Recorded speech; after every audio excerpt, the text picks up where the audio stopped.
Marwadi university మంచి భవిష్యత్తు కోసం తెలుగు విద్యార్థులు ఇష్టపడే యూనివర్సిటీ. కాల్ 9059052378 9059052379. సార్ మీరు అనుకున్నట్లు మీరు ప్యాషన్ తీసుకున్నారు, ఖచ్చితంగా ఫ్లైట్ ఎక్కాలని. మీ నాన్నగారు ఒప్పుకోపోయినా మీ మేనమామ సహకారంతో వచ్చారు. ఫస్ట్ టైం ఫ్లై చేస్తున్నప్పుడు మీ ఫీలింగ్స్ ఏంటండి? It was very exciting I can say. మనం ఇప్పుడు సాధారణంగా మనం పిక్చర్లలో చూస్తుంటాం, క్లౌడ్స్లలో నారదమామని పోయి క్లౌడ్స్లో తిరుగుతుంటాడు, అట్లాంటి ఫీలింగ్ వస్తుంది అనమాట మనం. ఎందుకంటే క్లౌడ్స్ మీద మనం ఫ్లై చేస్తుంటాము, చేస్తుంటే ఆల్మోస్ట్ ఐడెంటికల్ అదే ఫీలింగ్ వస్తుంది. Oh I'm now above the clouds, ఆ ఫీలింగ్ వస్తుంది. అదే ఇంట్లో మీ ఊరు కూడా చూసినప్పుడు ఇంకా ఆనందం ఉంటుంది. ఎస్ ఎస్, నేను మా ఎయిర్క్రాఫ్ట్ తీసుకొని పోయి మా ఊరి మీద కూడా ఫ్లై చేసినాను. మేము చదువుకున్న కాలేజెస్ మీద ఫ్లై చేసినాను. సో వాళ్ళందరికీ కూడా నేను చెప్పేది ఈ ఫలానా టైంకి నేను వస్తాను అని. వాళ్ళు కూడా ఊరు వాళ్ళంతా వచ్చి చూస్తారు అనమాట. వాళ్ళకు కూడా పెద్ద ఎక్సైట్మెంట్ అనమాట. కానీ మీకు వాళ్ళందరూ కనిపిస్తారు, వాళ్ళకు మా విమానం కనిపిస్తుంది, ఇండివిజువల్ కనపడవు. ఇండివిజువల్ కనపడడానికి చాలా లో పోల్సి వస్తుంది. అంత లో మనం సేఫ్టీ రెగ్యులేషన్ ప్రకారం అంత లో పోజాలం. మనం ఒక 1000 feet పైన ఉంటాము, ఉండి 4-5 రౌండ్స్ కొట్టి పోతాం అనమాట. సాధారణంగా సార్ టేక్ ఆఫ్ అయిన తర్వాత ఎంతవరకు వెళ్తారండి? 10,000 వరకు వెళ్తారా, 15,000? అది ఒక విమానం నుంచి విమానమును రూట్ నుంచి రూట్ పైన డిపెండ్ ఉంటుంది. ఇప్పుడు ఇక్కడ నుంచి మనం మెడ్రాస్ పోతున్నాం అనుకోండి, మెడ్రాస్ పోతున్నాం అంటే మనం ఇప్పుడు జెట్ విమానాలు అయితే 30,000-31,000 feet వరకు పోతాం. ముందేమో మనకు డెకోటా ఉండే, తర్వాత యావ్రో ఉండే, అటువంటి ఎయిర్క్రాఫ్ట్లు అయితేనేమో మనం 9,000 feet, 12,000 feet వరకు అట్లా పోతాం. సో ఈ జెట్ విమానాలలో మాత్రం మనం, ఎందుకంటే లోపల ఎయిర్ కండిషన్ ప్రెషరైజేషన్ ఉంటుంది కనుక మనం 30, 40, 45 feet వరకు కూడా ఫ్లై చేయవచ్చు అనమాట. దాని స్టీరింగ్ కూడా ఒక హెచ్ మోడల్ ఉంటుంది కదా? కొన్ని హెచ్ మోడల్ ఉంటుంది, కొన్ని రౌండ్ కూడా ఉంటుంది, కొన్ని సెమీ రౌండ్ ఉంటాయి. So these are the 3 types of things which they normally have. We call it flight controls. Sir private ఇప్పుడు మన ఎయిర్ ఇండియా కాకుండా ఇంక వేరే తీసుకున్నాం అనుకుంటాం, వాళ్ళు కూడా అంతే మన ఏవియేషన్ చెప్పినట్లు వాళ్ళు వెళ్ళాలా? చేతిలో స్టీరింగ్ ఉంది కదా, ఇంకా పైకి వెళ్ళొచ్చు? దీనికి ఎవ్రీ డే మనం ఫ్లైట్లో పోయినప్పుడు ఎయిర్ ట్రాఫిక్ కంట్రోలర్స్ అని ఎయిర్పోర్ట్లో ఉంటారు. వాళ్ళు మనకు ఒక ఫ్లైట్ లెవెల్ అని ఇస్తారన్నమాట. మీరు ఈ 7,000 feet పోండి. ఇప్పుడు మేము ఇక్కడి నుంచి వరంగల్ పోవాలి, చిన్న ట్రైనింగ్ ఎయిర్క్రాఫ్ట్లో పోవాలి. వాళ్ళు అంటారు మీరు 7,000 feet అంటారు, ఎందుకంటే అటు నుంచి వచ్చే విమానం 8,000 feet ఇస్తారు. ఇంకో విమానం అంటే వాళ్ళకు 1,000 feet డిఫరెన్స్ ఇస్తారు అనమాట. మనం 7 అంటే ఇంకోటి 6లో ఉంటారు, ఇంకోటి 8లో ఉంటారు. So that safety is there. ఒక విమానం క్లాస్ కాకుండా సేఫ్టీ ఉంటుంది. అట్లే పెద్ద ఎయిర్క్రాఫ్ట్ కూడా ఇక్కడ నుంచి ఇప్పుడు బెంగళూరు పోతుంటే, మెడ్రాస్ పోతుంటే, ఢిల్లీ పోతుంటే, అమెరికా పోతుంటే కూడా ప్రతి ఎయిర్క్రాఫ్ట్ ఆ ఎయిర్ ట్రాఫిక్ కంట్రోలర్ ఒక పర్టికులర్ హైట్ ఇస్తారనమాట, పర్టికులర్ రీజన్ వరకు. ఇప్పుడు ఇంటర్నేషనల్ పోయేటోళ్ళు వాళ్ళు ఇక్కడ నుంచి బాంబే వరకు వాళ్ళు వస్తే 30,000 or 31,000 ఇస్తారు. బాంబే దాటిన తర్వాత వాళ్ళకు 39,000 ఇవ్వచ్చు, 40,000 ఇవ్వచ్చు.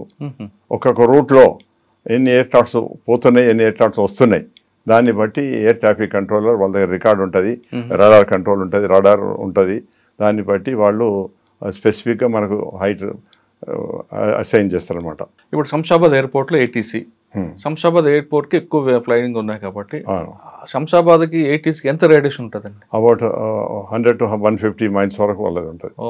వాళ్ళు ఇప్పుడు ఇక్కడ నుంచి ఎయిర్క్రాఫ్ట్ మెడ్రాస్ పోతుంటే వీళ్ళకు దాదాపు సగం మెడ్రాస్ డిస్టెన్స్ వీళ్ళ కంట్రోల్ ఉంటుంది, తర్వాత అక్కడ నుంచి మెడ్రాస్ వాళ్ళకి కంట్రోల్ ఉంటుంది. కానీ మధ్యలో ఇంకో ఎయిర్పోర్ట్ ఉంది అనుకోండి, మధురై కానీ వచ్చింది అనుకో, ఉంటే వాళ్ళ కంట్రోల్ ఉంటుంది, వాళ్ళకు కూడా ఇన్ఫర్మేషన్ ఉంటుంది అనమాట. ఈ ఎయిర్క్రాఫ్ట్ ఇప్పుడు చెప్తాను ఒకటి, మీరు మెడ్రాస్ నుంచి మధురై పోతుంది, మధ్యలో త్రిచి ఉంది. సో ఆ మెడ్రాస్ నుంచి మధురై పోయే ఫ్లైట్ ఏ హైట్లో పోతుంది అన్నది ఏ ఎయిర్క్రాఫ్ట్ వాటి నెంబర్ ఉంటుంది, అది ఆ త్రిచికి కూడా ఇన్ఫర్మేషన్ ఉంటుంది. సో త్రిచి నుంచి ఇంకేదైనా ఎయిర్క్రాఫ్ట్ పోతుంటే వాళ్ళు ఈ ఇన్ఫర్మేషన్ తీసుకొని మళ్ళీ మెడ్రాస్కు ఓవరాల్ కంట్రోల్ ఉంటుంది. వాళ్ళకి చెప్తారనమాట, ఈ మా దగ్గర ఎయిర్క్రాఫ్ట్ ఈ హైట్లో మేము పర్మిట్ చేసినాం, ఎందుకంటే ఈ హైట్లో మీ దగ్గర నుంచి ఇన్ఫర్మేషన్ లేదు, అందుకని మేము పర్మిట్ చేసినాం ఇస్తారు. అప్పుడు వాళ్ళు కూడా చూసుకొని అడ్జస్ట్ చేసుకుంటారు అన్నమాట. సార్ మనం ఆకాశం వెళ్ళిన తర్వాత కూడా ఏ ట్రాఫిక్ అని కనిపిస్తుంటుంది, ఒకసారి ఏ ట్రాఫిక్ గురించి చెప్పండి. ఏ ట్రాఫిక్ అంటే వాళ్ళు ఏమైనా అని ఇప్పుడు మన కింద ట్రాఫిక్ పోలీస్ ఎట్లయితే అరేంజ్ చేస్తారో ఇటు నుంచి వచ్చే ట్రాఫిక్ వస్తే ఆపేస్తారు, అటు పోలీస్తారు, ఇట్లా వాళ్ళు కూడా అంతే. సాధారణంగా అందరూ అనుకుంటారు కదా సార్ ఆకాశంలో ట్రాఫిక్ జామ్ ఏంటి అని. అంటే ముందేమో చాలా తక్కువ విమానాలు ఉంటుండే, ఉన్నప్పుడు అంత డిఫికల్టీ ఉండకపోతుండే. కానీ ఇప్పుడు విమానాలు చాలా అయిపోయి చాలా congestion of traffic, heavy traffic is there. దాని కొరకు తప్పనిసరిగా air traffic control has got more responsibility and more say in the matter అనమాట. ఇప్పుడు ఎయిర్ ట్రాఫిక్ కంట్రోల్ మొత్తం తెలుసు అంటే చుట్టూ సరౌండింగ్ అంత ఇక్కడ. ఓఎస్ ఇప్పుడు ఇక్కడ నుంచి బాంబే పోతుంటే ఈ హైదరాబాద్ నుంచి కొంత ఏరియా వరకు హైదరాబాద్ కంట్రోల్ ఉంటుంది, తర్వాత బాంబే కంట్రోల్ ఉంటుంది. అయితే ఆ హైదరాబాద్ కంట్రోల్ నుంచి బాంబే కంట్రోల్ పోయటం వీళ్ళు హైదరాబాద్ వాళ్ళు వాళ్ళకి ఇన్ఫర్మేషన్ ఇస్తారు. అటు నుంచి ఎయిర్ ట్రాఫిక్ ఏదైనా వస్తుంటే బాంబే వాళ్ళు కూడా హైదరాబాద్ వాళ్ళకి ఇన్ఫార్మ్ చేస్తారు, మా ఏరియాలో ఈ ఎయిర్ ట్రాఫిక్ ఈ హైట్లో ఉన్నది, ఈ విమానం అనేది ఈ స్పీడ్లో పోతున్నది, ఈ టైంకు మీ యొక్క మన బార్డర్ క్రాస్ అవుతుందని చెప్తారు. అక్కడ నుంచి వీళ్ళు హైదరాబాద్ వాళ్ళు టేక్ ఓవర్ చేస్తారు అన్నమాట. ఆ హైదరాబాద్ ఏరియాలో ఇప్పుడు ఉన్న వాళ్ళంతా హైదరాబాద్ కంట్రోల్ చేస్తారు, బాంబే ఏరియాలో అంతా బాంబే కంట్రోల్ చేస్తారు.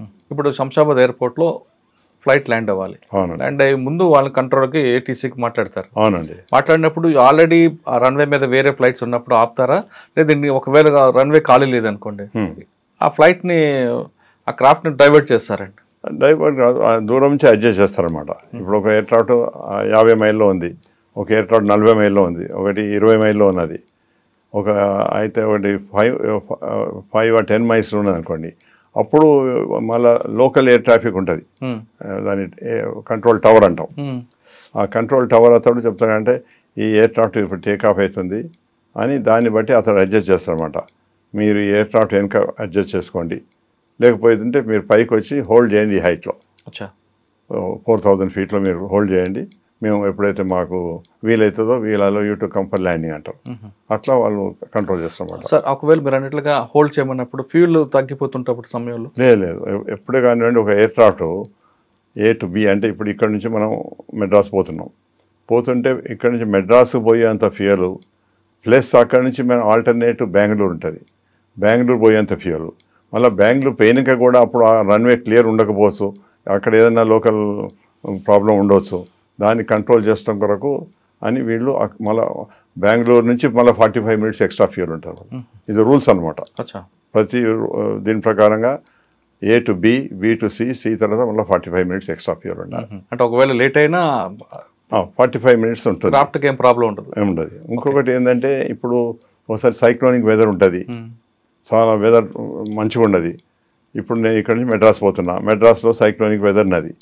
అయితే అప్పుడు ఏం చేస్తాను అంటే సైక్లోనిక్ వెదర్ ఉంటే వేరే ఎయిర్ క్రాఫ్ట్స్ కింద ఉంటాయి, అవి ఒకటి తర్వాత మెల్లమెల్ల ల్యాండ్ అవుతుంటాయి, అందరికి ప్రొసీజర్ చేయవలసి వస్తుంది. దాన్ని మా హోల్డింగ్ అండ్ లెట్ డౌన్ అంటాం అనమాట.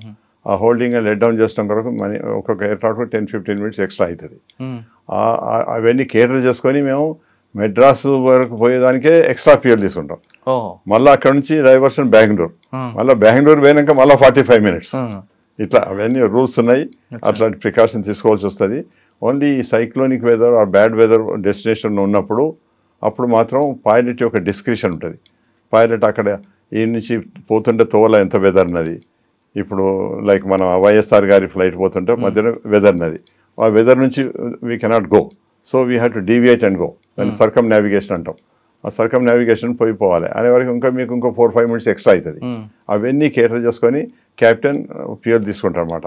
నాకు ఇక్కడ నుంచి మెడ్రాస్ పోవాలంటే ఈ మధ్యన వెదర్ నది, వెదర్ చేయబట్టి నాకు ఇంకో 20 మినిట్స్ లేట్ అవుతుంది, సో ఆ 20 మినిట్స్ ఎక్స్ట్రా ఫ్యూయల్ తీసుకుంటారు.